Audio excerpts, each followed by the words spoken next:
Our main duty as a mission of this agency is to ensure that we inspect and ensure that all jails that we inspect are safe and secure and sanitary in the way they're operated. Currently we have 245 facilities that we inspect in Texas. Each inspection not only involves the care and protection of the inmate, but also the care and protection of the facility, which is life safety functions, generators, fire alarms, things of this nature. The overall operation of the facility in a safe and secure and sanitary manner is our main focus. We were dealt with a 7.5% overall cutback. I had the decision to make as to whether we were going to go line item by line item and inclusive of travel, which is the majority of our expenses, obviously in salaries and things of this nature. And in making that judgment call, the hard decision was made that I needed to cut staff, because in order for me to completely function at what's expected of us in this agency, my inspectors still have to travel, and I had to cut 3 staff members. Now, the 3 staff members were obviously office people, because if I cut any of our inspectors, then certainly what would happen then, we weren't able to accomplish our mission. But they'll build the facility above and beyond what is projected for the county's needs, above and beyond, so that they can house either federal inmates or out-of-state inmates in order to generate a profit. What we have been seeing lately, over probably the last 1.5 years, almost 2 years, has been a diminishing of those select inmates that are out there for profit. So you've got these facilities that are built and financed by local governments, say cities or counties, to bring in extra money for their communities at a time that they were built where those inmates were out there and available for these facilities. Not so the case anymore. A certain facility just went up for auction last week in this state, where that facility just basically got abandoned by the private vendor and says, we're not making any money, we're moving. And I personally am not privy to what those arrangements are between those counties and those privates, but obviously the private always leaves themselves out a notion where if it's not making any profit, they can move out. They notify them, give them 60, 90 days, 30 days notification, whatever it is, they're gone. So the facility basically has to fall out of compliance or shut down. It's a risky situation.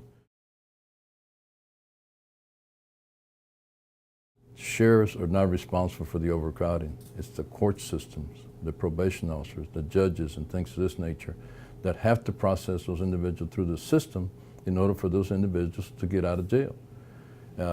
GPS monitoring or any other aspect, PR bonds, things of this nature that counties were not applying before. Now they're consistently doing so, including the counties like Harris County and Dallas County, because they know that their incarceration rate is based on how quickly they can move those inmates out of those particular jails. And that helps alleviate problems. And when you have less prisoners, you got less problems.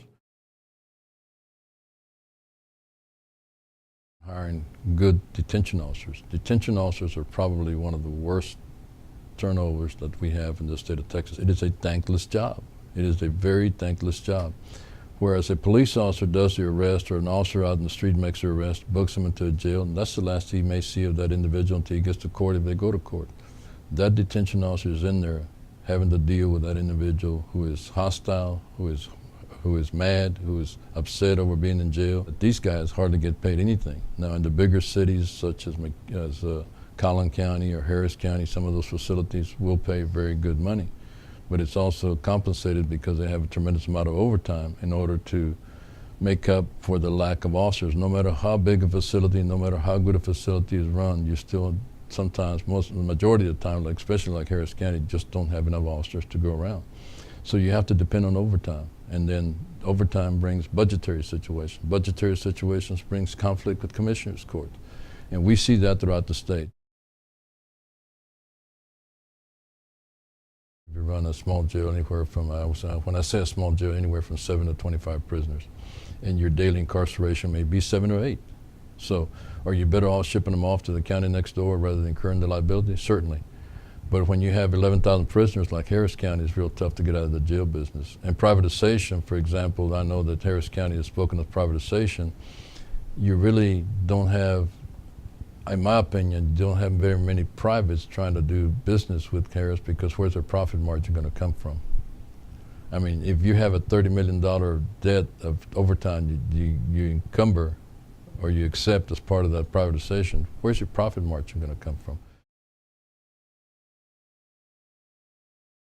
So those are the type of things I think we're going to be seeing more and more in the future, is life safety issues, structure of the facilities, making sure that they're safe and secure, that these jails are seeing age on a yearly basis. And the jail is not like yours and mine house. Your visitors and mine are welcome, and they take care of our facility. These inmates in these facilities are not welcome inmates. They don't take care of the toilets, they don't take care of the fixtures, they don't take care of, I mean, it's not their home, they could care less. So the more they break, the more maintenance issues that jails have. So that's also something to be concerned.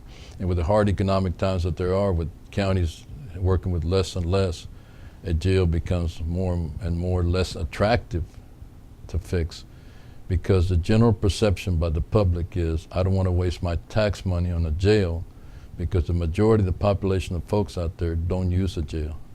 They want to see a library, they want to see a park, they want to see where an investment of their tax dollars, they can see it. All folks that want to run for sheriff, the first thing they learn is, once after they're elected, is, holy Christ, what did I get myself into? Now I've got a jail to run.